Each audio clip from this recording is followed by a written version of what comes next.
What's up, everybody? Welcome back to another edition of the Postgame Podcast. I'm here with Corey Smith, here with Michael Clark, football analyst for Pack Pride.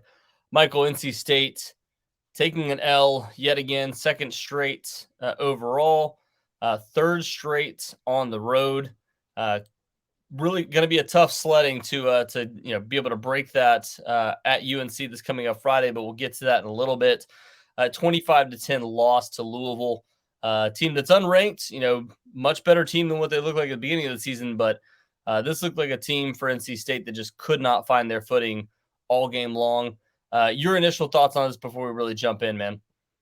Yeah, I think the season's kind of come off the rails at this point. It was filled with promise, hope, one of the best, seasons possibly chance to have that ever. And it's just been a massive disappointment. I don't think we need to get up here and, talk about optimism and positives and stuff like that. It's just been a huge disappointment all the way around. Really poor effort offensively yesterday. That's becoming a constant. And I know we're going to talk about the personnel, and you can argue that all day long. But this offense is, for the better part of the year, stunk. So it really doesn't matter who's played and when they played or who's not played and so on. It's not been good from the start. So that's where I'm at. The defense, I thought, gave you enough of a shot. But when you basically feel like you have got to get a team off the field every time and a touchdown, I put this in my post-game takeaways, it feels like two scores every single time another team scores because your lack of ability to just put the ball in the end zone. It's, really discouraging. I'm not sure if in conference play, I think it stayed averaging like 18 points a game or something like that. I mean, that's just – it's just not really going to get it done. They've scored 30 points one time. It was 30 points. That's as high as it can go. So it's just call it what it is, man. It's really disappointing. Yeah, well, let's before we really jump into things, I want to remind our listeners, as always, visit our iTunes and Google Play Store. Give us a rating if you enjoy the podcast and help get the word out there to the rest of Wolfpack Nation. Also, make sure to check out all of Pack Pride's coverage throughout the rest of football season, what little bit there is left of it, and basketball season for $1 for the first month or 30% off for 1 year. You get the entire Pack Pride network along with 24/7 Sports Network for 1 entire year. Look, we will be running a Black Friday deal later this week too, so you'll see that. We'll also have a free day, where you can read all of our VIP content. We'll have some inside scoop. Some special inside scoop that day too, so that people can check that out, see what you're missing out on, and make sure that you join Pack Pride. Give you guys a little bit of intel. It's going to be our best deal that we'll have all year long coming up this week. So head over to packpride.com to find out more about becoming a premium subscriber. So, Michael, as we can tell, it's a little bit of doom and gloom for NC State right now. Big reason for that, you lose a game like you do to Boston College. But you also have the, compound of having so many injuries in that game too. Obviously, MJ Morris, he wasn't able to play on Saturday. Doesn't sound like we'll see him probably for the rest of the season. Maybe a bowl game, doubtful against UNC this coming up weekend. I don't expect it. Grant Gibson doesn't sound like he's going to be returning anytime soon. And unfortunately, this being his last year, it's a little different for some other guys like Trent Penix. That's also out for this game. Peyton Wilson being one of the big ones on the other side of the football. Tyler Baker-Williams wasn't able to play. You already know you have Savion Jackson out for the rest of the season. And you kind of touched on it a little bit. I mean, there's been certain guys that have been able to save some games for NC State, but as a whole, this offense has not been good for the better part of the season. Like, you had some flashes from Devin Leary early on. Obviously, Demi Sumo-Okongbe having some big plays early on. We haven't seen Demi Sumo-Okongbe for a while, healthy anyways. Devin Leary being out for, the entire season since the midway point. Then you lose a guy like MJ Morris who brought some flashes. I mean, as much as we've said that this isn't something that's a, debilitating thing for this team as a whole, losing so many guys because the offense hasn't been good, how difficult is it for this team to put all these things together, to have these consistent losses over and over again? I mean, it's got to be hard to keep entering the room and figuring out you're losing somebody else. Now you have to rally around another guy like a Ben Finley that started off not even on the depth chart at the beginning of the season, right? Yeah, and I think it's important to really look at the whole season. I mean, it's really difficult But my dad, who's a State grad and a huge State fan, made a good point. This team could easily have 2 more losses. I mean, they could have easily lost to Virginia Tech, 1-point win, could have easily lost to East Carolina. So I just think injuries or not, it's just been very disappointing the entire year. Shades of luck, really, really lucky performances to win those 2 games to put you at 7 wins. You could easily be at 5 wins right now. Yeah. Really didn't deserve to win either one of those games, in my opinion. I mean, you dug yourself in a major hole against Virginia Tech, got outplayed, by East Carolina for the most part. That's neither here nor there. I mean, it is a really tough situation that they're in right now. And again, injuries are part of the game. And I touched on this in my post-game takeaways, but at some point, I mean, my God, dude, we're going on 3-4 years of this where you're having at the end of the year double-digit players out, and they're not out with sprained ankles and, just major injuries from their feet to the shoulders, all the way up. I mean, there's been a combination of everything, and it just keeps happening on a weekly basis. You're losing player after player. I don't really know what to say. You obviously have to, I think it was not part of your question, but I was thinking about this before the podcast. I really think this is a big evaluation off season. They need to look at everything inside this program. To be at this point in year 10 under Dave Doran, you've got a bunch of talent on this roster, but there's a lot of issues I see, and I think you see, that could carry over into next year. I mean, we talk about this particular game, obviously a anemic offensive performance, Corey, but if you're looking at big picture, you obviously have a ton of people out. You're losing a ton in the offseason. There's a lot of questions, not just on the roster. What can you bring in? What's going to be available in the portal? And then you've got coaching staff questions, obviously. So it's just, you talk about the Black Friday deal. It's going to be wild because State's going to have to make kind of some sweeping changes on the roster and, probably some staff changes as well. Yeah. Way to sell that, by the way. It's been a frustrating season. That's what I'm here for. But if you want to be there for the offseason, you want to see what's going to happen behind the scenes, make sure that you go ahead and get in on that Black Friday deal, because it's going to be a compelling month of December and probably into January as well for NC State, trying to revamp everything. And it's interesting, too, because we make the comparison so often for this, the 2019 team for, what has built up to this 2022 season and, 2020 and 2021. All those guys that stuck around for all these years. And obviously, there's no way around it. Yes, the injuries have been a huge part of this season. I know that, obviously the offense has not been great. The defense has held up its end of the deal. And a big part of that is because of health across the board, having a ton of the guys that you lost from last year staying healthy this year. Whereas on the offensive side of the football, it really wasn't good at the beginning, and it's only gotten progressively worse over the last, several weeks. And that's the question now is, what do you do at the quarterback position moving forward? Because you don't know what Devin Leary is going to do. There is always the option of going pro, but there's also the transfer portal. MJ Morris. Now, here's the thing. In college football, and I'm not saying that he's going to the transfer portal. I'm not saying that that this is a definitive thing here or anything along those lines, but as a true freshman, a guy that rose to stardom as quickly as he did, made a name for himself, and then you look at next year's roster and you don't know exactly who's going to be back along the offensive line. You don't know who's going to be back at wide receiver. You know that you have some good running backs in the backfield probably for next year, but that's going to be the thing across college football is any of these guys that make a big name for themselves, other teams are probably going to come calling. So what do you think about the quarterback position going into next year? And Ben Finley helped himself, but there's obviously no confidence from this staff from the beginning of the year that he was going to be able to do anything. And he did help yesterday, but for the most part, 13 of 30 overall, 201 passing yards, a lot of those being on some chunk yardage plays where he threw short and was able to complete some short passes that his playmakers were able to get the ball down the field.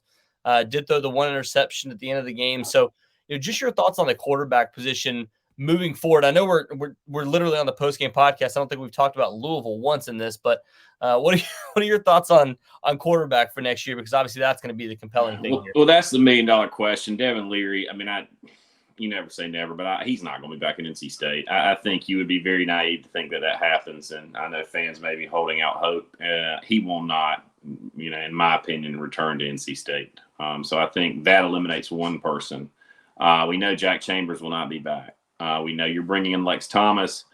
Tentatively, you would have Ben Finley and MJ Morris. To me, what it sets up is you've got to go to the portal and get somebody else, regardless of how things go. I mean, there was a lot of speculation before the season. I think you and I both felt like there was a chance Ben Finley could enter the portal. He did not, but I definitely think that has to be something that you closely monitor. I mean, next year will be his 4th year in the program. He's played sparingly. Could have easily, filled in admirable yesterday, but he could have easily thrown a couple interceptions. Decision-making is not a strong suit of his. It's something he struggled with and continues to struggle with. MJ Morris is going to be, in this current day, you made a good point. If you don't think that there's going to be some back channeling, some tampering of all types of sorts, schools who, you're not supposed to, but there's so much that fans don't know, and even we don't know, that goes on back channeling via social media, via college or trainers, family members, all these schools. If you don't think there's going to be interest in MJ Morris across the country from other teams, and you're sadly mistaken. I'm not saying. I was going to say there's still no actual rules by the NCAA exactly on that. And not that guidelines, that but that's it. Yeah, not that matters that anybody's going to follow them anyway, because there's no punishment. So it's like the NCAA recommends you do something, but they have no rule structure in place and they have no punishment. So at that point, it's kind of like teams, given just, they're just not going to pay attention. It has no bearing on anything. So it's something to watch. MJ, I think one of the most disappointing about the way his season ended is the injury per se. It wasn't just that, Corey. I mean, he was constantly taking just massive hits that he should not have been taking as a 19-year-old. I understand you want to run him and make him a factor in the run game, but if you're him, it had to be extremely frustrating, obviously, to get injured, but just to be used kind of in the way that he was being used. I mean, the last game he's injured, I mean, they're running the option. I mean, what are we doing here? I mean, that's the thing, too, is it's like he's not he came to NC State as a pass-first quarterback. I mean, he can run the ball. He's athletic enough to keep plays alive with his feet, but he wasn't seen as a dual-threat quarterback. Like, he's a guy that can move the football for you. And you have to respect him in the RPO, but he's going to be a guy that can throw the football deep down the field. And that's, I think, what got people so excited about him. And then you take that away and you try to turn him into something that he wasn't. And I think that leads me to the next thing here is what happens to Tim Beck at this point? Because, I mean, we talked about it last week. I'm not going to throw anybody under the bus and say, oh, it's all on him. Obviously, the personnel is not helping right now. And you have so many young guys that are making some mistakes. You also have some guys that you did not expect to be in these positions by this point, and you're trying to get them along. So that I know is difficult, but at the same time, it really seems like a lot of the issues that are happening right now is not putting guys in positions to be able to win games, not being able to put them into positions to have success. I mean, I go back to that 4th down play call. You're trying to go with a sweep as opposed to, a throw or a toss, as opposed to just handing it off or doing a QB sneak because you're thinking that you're selling that, they're going to run up the middle on you. It's 4th and a foot. Yeah. And then not only that, but then that ends up leading to you lose the ball there, and then Louisville is able to immediately, snap off a back-breaking touchdown just a couple plays later. And that basically puts the defense in a terrible position. I mean, back to that, your thoughts on what needs to happen and what happens moving forward with a guy like Tim Beck. I don't know. I don't know what's going to happen. I think Dave Doran has showed the sense to be loyal. I know that Tim Beck is a guy that he's known forever and wanted him at NC State long before he actually decided to join the staff. I think there just needs to be sweeping changes offensively, from scheme to everything. I mean, you look at all around the country week in and week out, and teams are putting up massive numbers and massive points. And I go back to people in our space who continue to, make the injury excuse. And I know people say, well, there are excuses and there are reasons. Yeah, but at this point, you cannot argue that this offense, as I said at the beginning of this, they stunk at full strength. They were not good. There was clearly major issues before all the injuries occurred. So it's been a constant. That is a cop-out and a weak argument. And people who are making that argument should need to stop because it's ridiculous. You're just trying to – you talk about people being homers, and that's a homer take. I mean, it's weak, and I'm just really getting sick of it. I continue to hear that. We know State is beat up. Everybody knows they're injured. But it would be one thing if they were lighting the world on fire at the beginning of your career. They weren't. So I think that is where you see the constant struggle for what are we at 12, 11 weeks now. It is so hard for this football team to score. It really is. And again, I said this in my takeaways.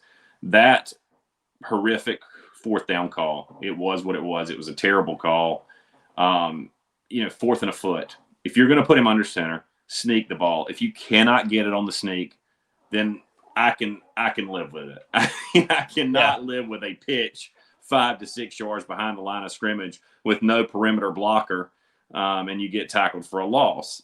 And not to mention, it's a freshman. You're doing this with an 18-year-old, Michael Allen, who's played well for you. And it's putting him in an impossible situation. You're asking him. It didn't make a lot of sense. There's no flow to this offense. And again, like I said, I thought that was just a massive turning point in the game. Those are the type of plays that lose you football games. People talk about you don't lose because of certain plays.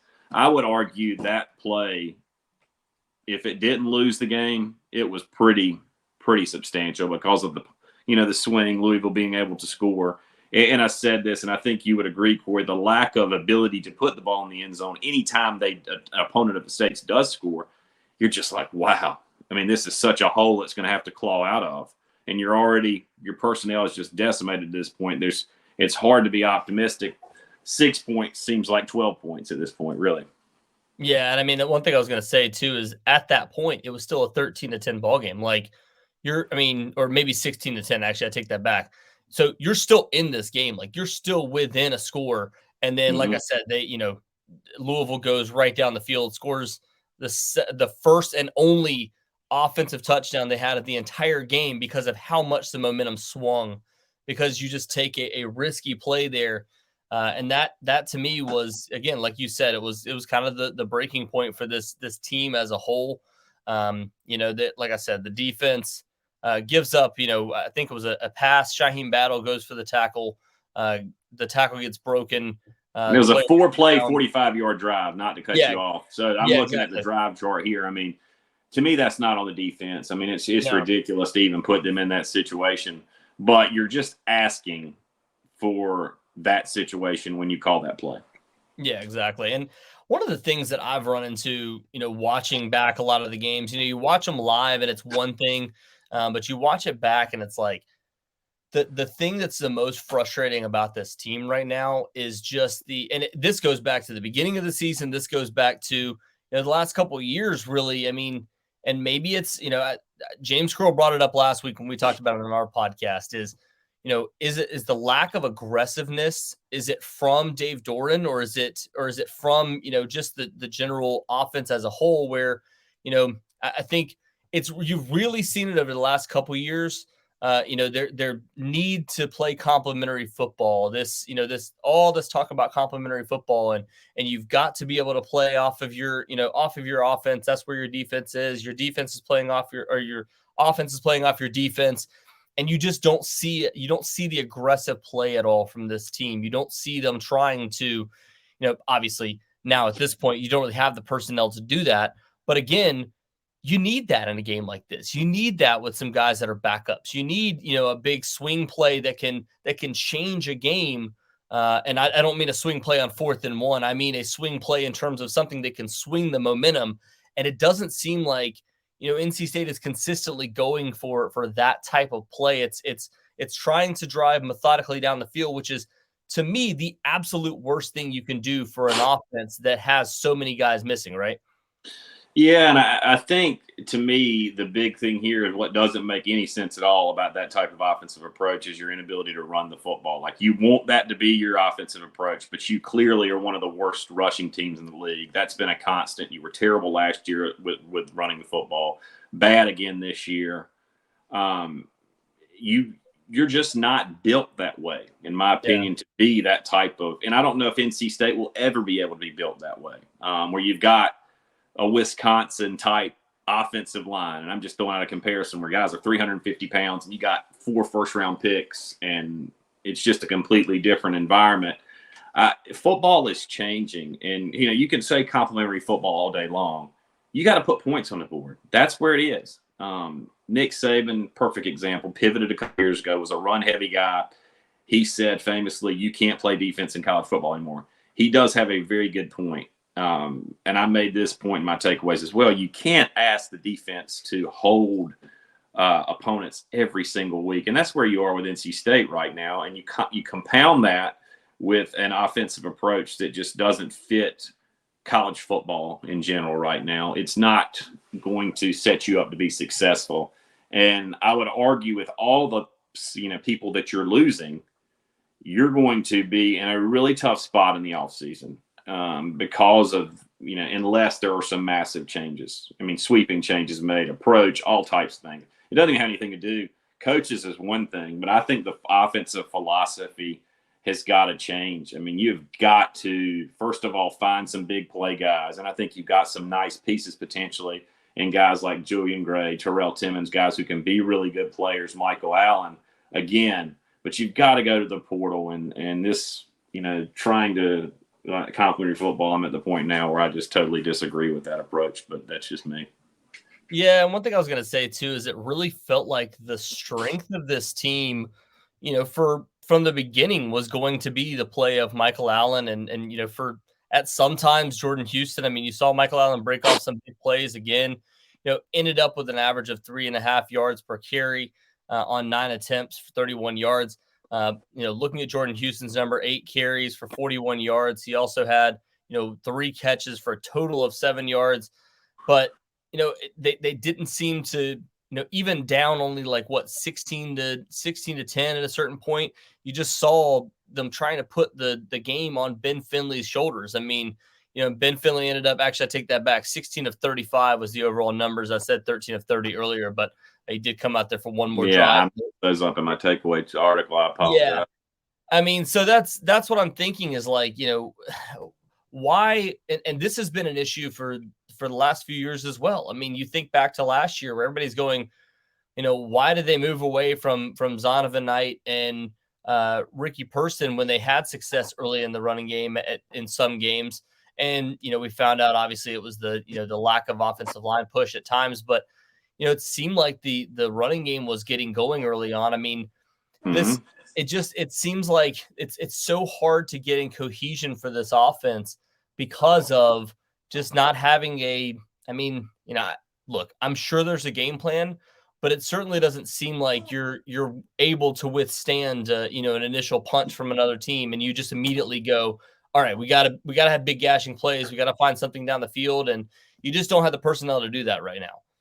Yeah, you don't, and it's unfortunate. And I know that these coaches are trying as hard as they possibly can to figure something out that will work. It's just, quite frankly, nothing has. And again, we can sit here and we can talk about woulda, coulda, shoulda, like I said at the beginning of this. But again, there's nothing right now that makes you optimistic about the offense, and definitely not going into a game against probably a mad UNC team that's probably going to try to hang 70 on you.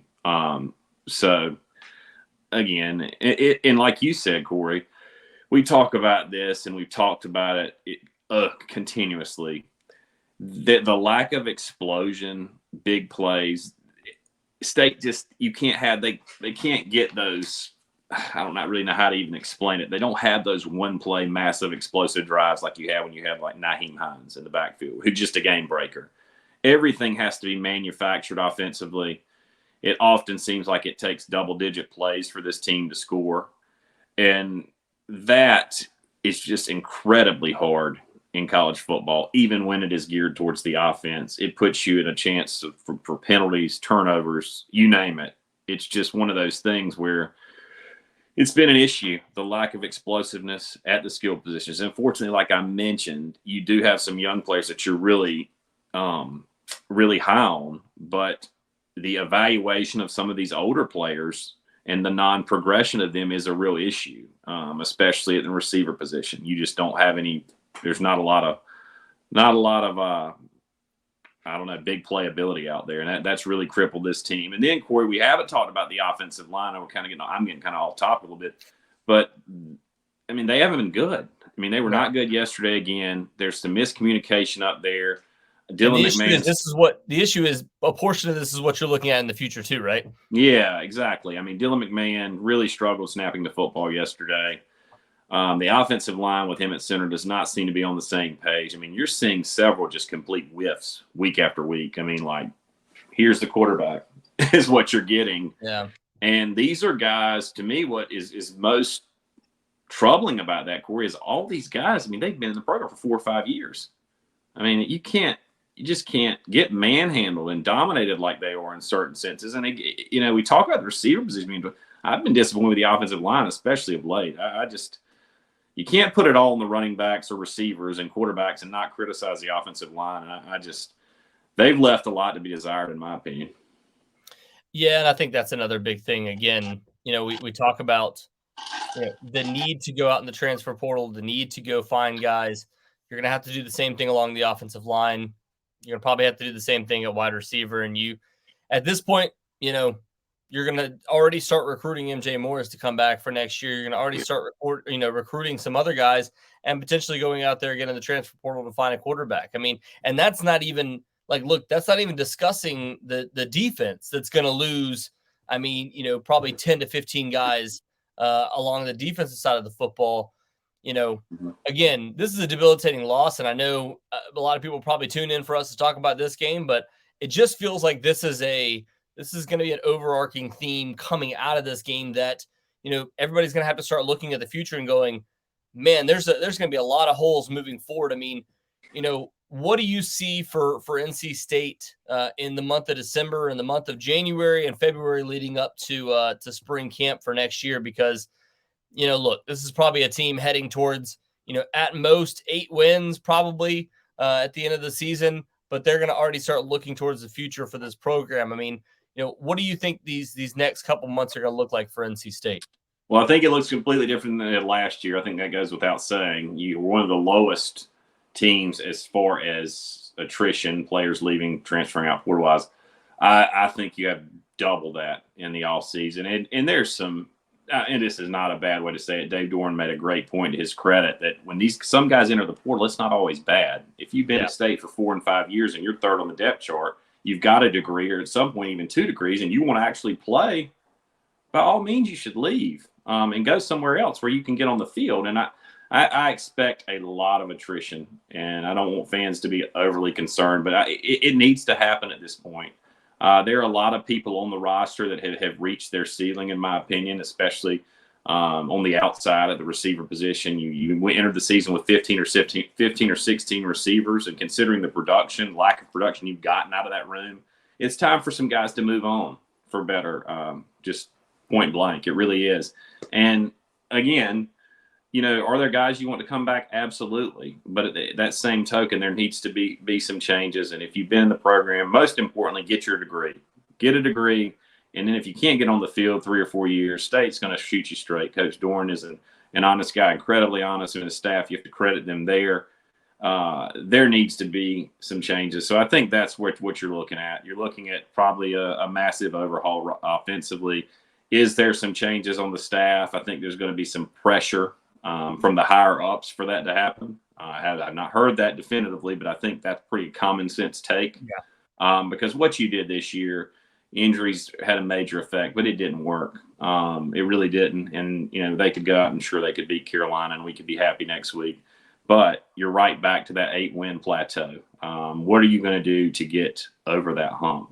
And with what you've got in front of you, losing 30 players, the transfer portal, and all the needs you have to address, you're going to be fighting. I'm not saying an uphill battle, because the first and foremost, you got to figure out the quarterback position. You got to make sure MJ Morris is in the fold next year, in my opinion.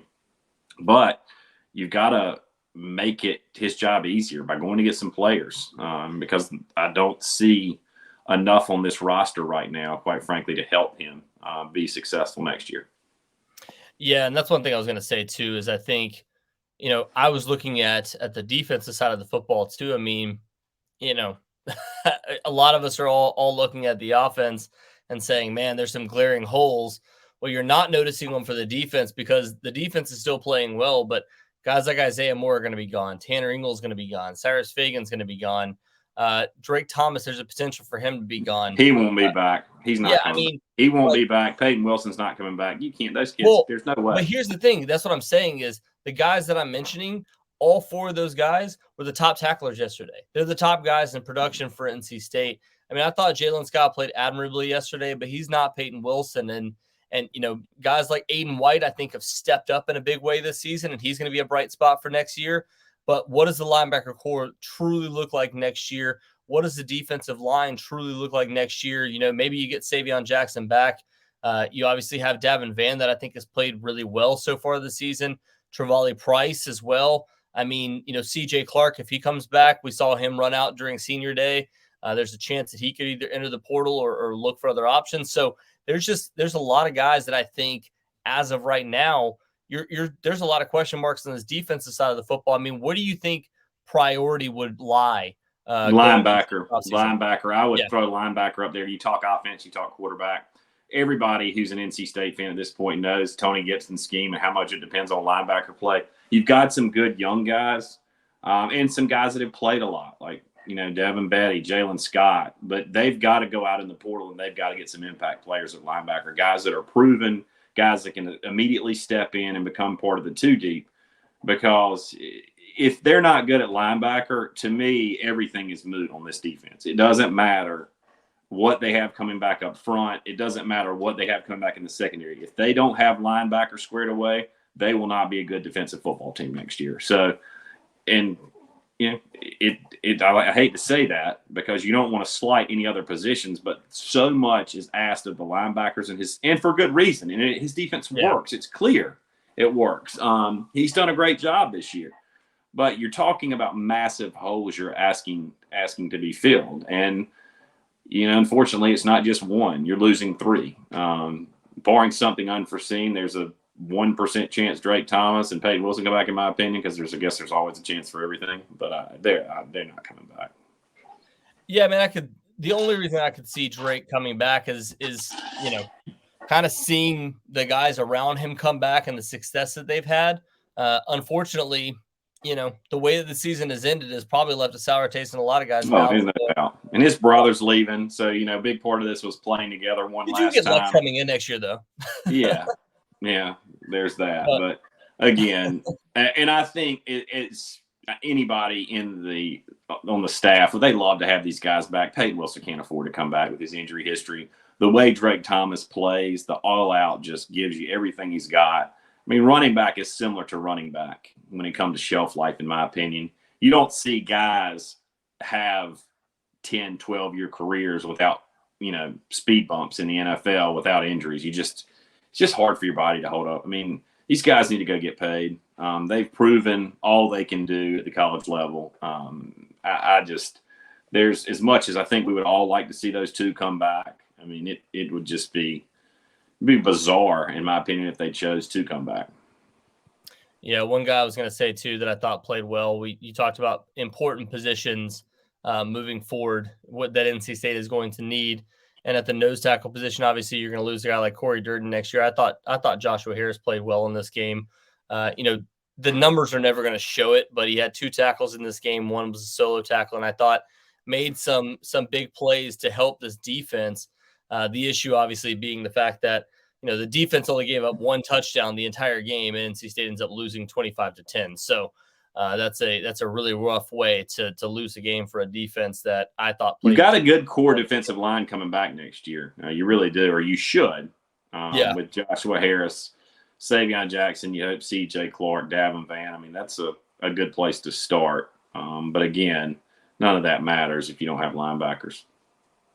Yeah, and that kind of brings me to, that defensive coordinator position. You mentioned, obviously, a guy like Tony Gibson, who he's going to go out and try to get in the transfer portal. I guess one of the biggest question marks, too, entering this offseason is, is he going to be at NC State next year? And this is not because of, a similar situation to Tim Beck, but, there's a team in West Virginia that's probably going to be looking for a head coach this offseason. There's a couple other teams around the country that are going to be looking for, a coach moving forward. And they're probably looking at a guy like Tony Gibson and going, hey, we know that he's going to be good. His teams are going to be good defensively if he can go out and get a good offensive coordinator to go along the 3-3-5. I mean, that's probably a bigger question mark than any position moving forward as far as the coaching rooms are concerned, because of how important he is to that defense and the guys that he brought in. Obviously, you think about the coaches that he brought in after that 2019 season, and building that defense, not only with the personnel that he has, but also the guys that he brought in at the defensive positions too. I mean, how big of a deal is that this offseason and retaining him to be able to build that defense again? It's huge, and I think it can go a couple different ways. Tony Gibson could get a head coaching job from a Power 5 school, maybe a Group of 5 school. But I think something to really watch is you see the scores every week. People are just struggling mightily all over the country to play defense. You have to believe that there are going to be people or programs that come after him specifically to be their defensive coordinator, and they're going to be willing to pay him. So some of this is going to be on state. They're obviously not going to be able to compete with certain schools when it comes to, money. Because, again, I think a guy like Tony Gibson, if he was on the open market, could really command $2.5–3 million easily. I know that sounds crazy, but when you've got head coaches now making $12–13 million a year, not outlandish to think one of the best defensive coordinators in the country, given the resources and given the injuries and everything that's been thrown at him, the lack of production offensively really makes what he's done even more impressive. And he's sustained it. And he's kind of the total package. Players love playing for him. He plays an aggressive style of defense that fans like. Again, so I think there's a lot of different things that could happen. Head coaching job at multiple levels, but I would really keep an eye on like schools coming after him as a defensive coordinator. And I mean big time schools that are willing to throw a lot of cash. So regardless, should he be at stake next year? I mean, I've heard nothing to suggest he's leaving, but I think you would have to assume it's 50-50 at best. I mean, if somebody's going to offer you triple what you're making to go do the same exact job, it's awfully hard for those to criticize that. What would they do? But state's going to have to throw some cash. I mean, they're really going to have to make a commitment to him to try to even have a chance to keep him, in my opinion. And that I've heard nothing to suggest he's leaving, but I think common sense would tell you what he's done and the inability for certain schools to play defense. There's going to be a lot of options for him. Yeah, and again, to go back to what you just said, not any of this is suggesting that no, I'm not. That he's gone, or there's any team that's been tampering with him or anything along those lines. It's not going to be like, well, everybody's coming back and it's going to be great next year. Exactly. But here's my thing: is we're using this thing called logic.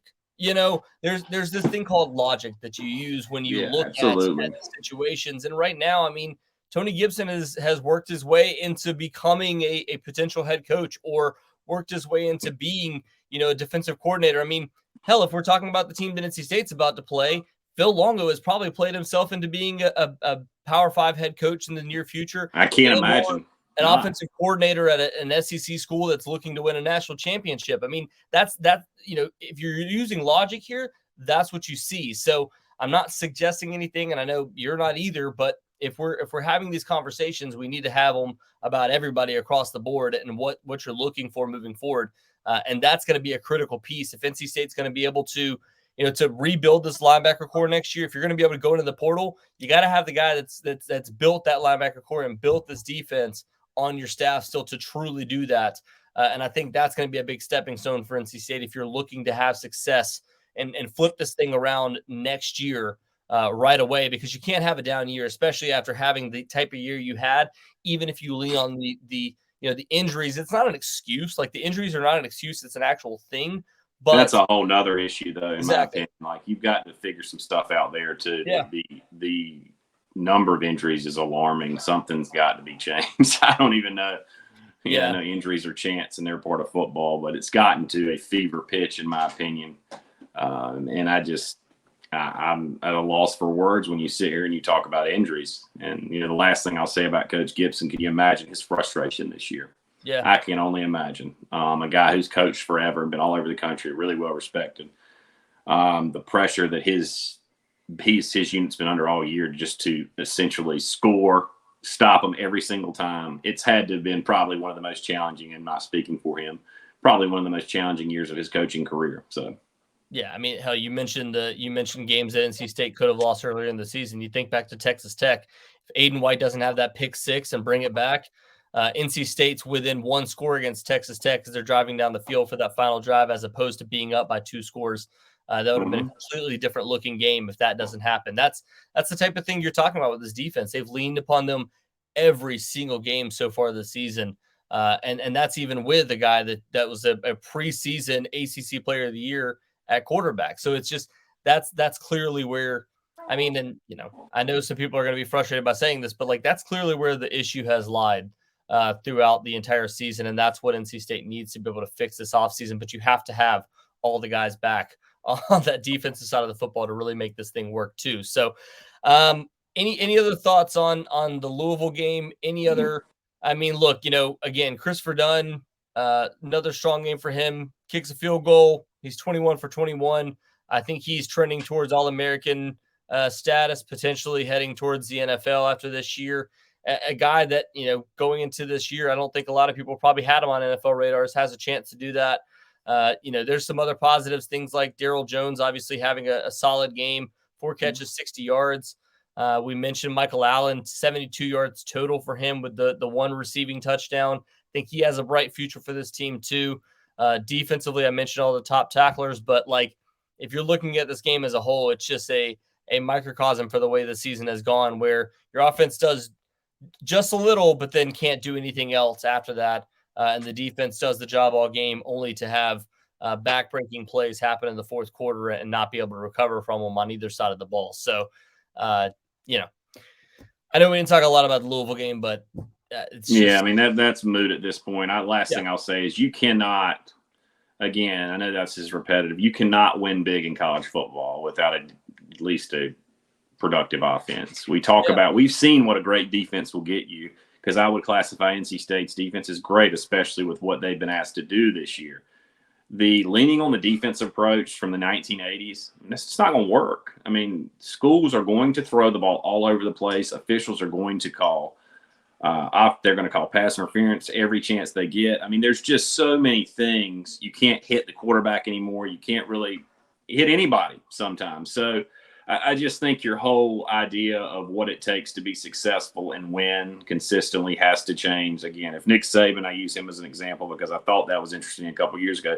He essentially threw out the approach he'd used his entire career and said, we got to start over. I'm not saying NC State needs to do whatever, but there's a lot of, self-scouting that I'm sure Dave Doran does every offseason, and a lot of things you need to be open to changing, because, the injuries are one thing, but again, the injuries to me are not the reason that you've only won 7 games and that you've lost games that you should have won, and really won games you shouldn't have won, if you want to be honest.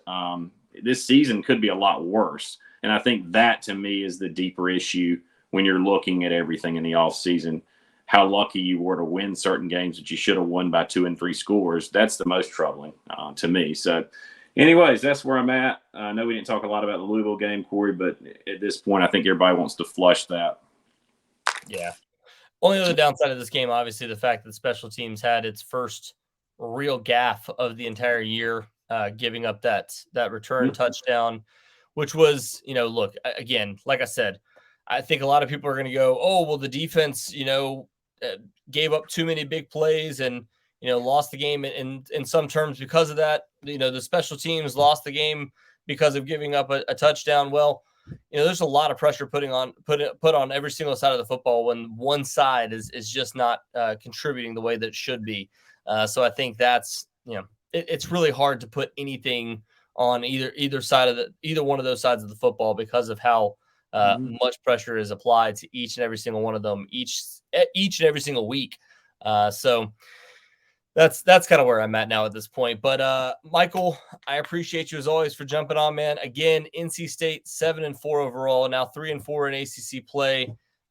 Really needs a win this coming up week. I mean, that's kind of where things are at, right? Yep, that's it. And it's going to be awfully hard to win that football game. Again, we'll just see what happens. Yep. And look, if there's one positive that came out of this week, I have a brand new baby girl that. And congratulations. We didn't even talk about that. Nor the Louisville game. We didn't talk about, even a bigger take. Happy for you and your wife, and enjoy every second of it. We didn't talk about the reason why we had to delay this podcast for an entire 24 hours, outside of the fact that nobody was probably going to listen to it on Sunday morning. Yeah, exactly. So, anyways. All right. Well, and she also didn't scream throughout the podcast. I think she's still asleep, still napping, and I'm not sleeping. Knocked on wood. Yeah, exactly. I'm not sleeping while the baby's sleeping, so I'm missing out on that sleep to talk to you here, sir. Man, I feel so privileged. Doing it for the fans. All right. Yeah, that's it. Well, again, thank you to everybody for listening. We'll have much more on NC State football heading into the final week. Hope everybody has a great week. Great Thanksgiving on Thursday night. We will talk to you again